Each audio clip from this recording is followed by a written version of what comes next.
Next game from the Maui Invitational was Louisville, Arkansas. Arkansas, to put it lightly, looked good. To say the least. I mean, you got to be kidding me. This is such an athletic team. I mean, 18 of their shots, or of their makes rather, were dunks or layups. So they're getting to the paint, but just blew the game open in the second half. Really, Patrick, biggest takeaway from this Arkansas team? Well, that's why I'm so glad that I work with the SEC and I get a chance to watch this team a lot this year because they are going to be a bunch of young. It's a young team. It has 11 new players, but they understand Eric Musselman style basketball right now.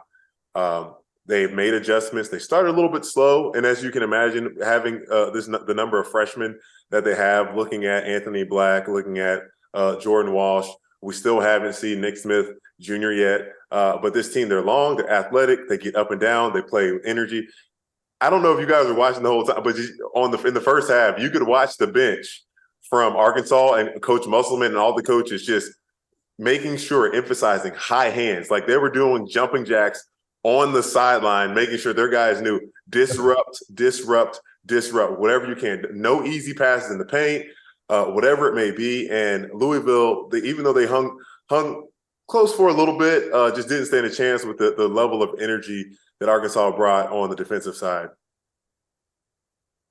Yeah, they're impressive. Do you worry about them because they're not playing? You know, Coach Muss is like he's cut the rotation. Like they're not playing a lot of guys early.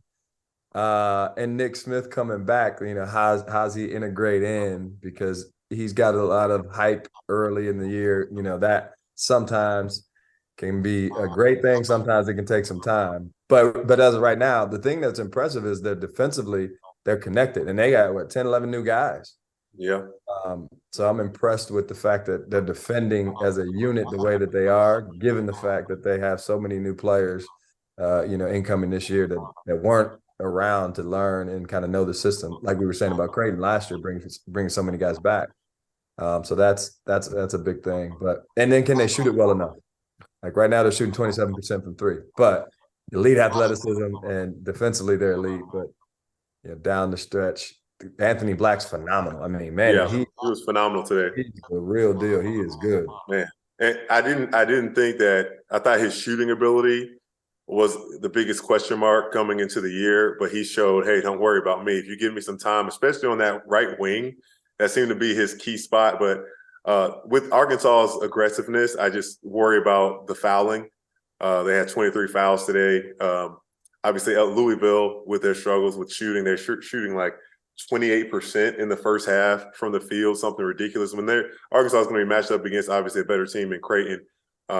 You're not sending Creighton to the free throw line 25 times is not a recipe for winning. And they're playing 7 right now. They played 7 tonight, really. Mm-hmm. So if they get in foul trouble, you know, now some of those guys that haven't been, and I've been in this spot as an assistant coach. Like I remember being with Coach Beeline, and you know, you're wanting to win some of these early games. You're gonna play guys you trust, and I was trying to push him to play some of our younger guys for the long haul. Like, hey, just throw them in there and give them some minutes. Just throw them in there, so that when February comes around, they've kind of had some experience, whether they do well or not. But he wouldn't do it. You know, you got your guys you trust, and you're trying to win, man. You're not. You know, sometimes you don't mess around with that.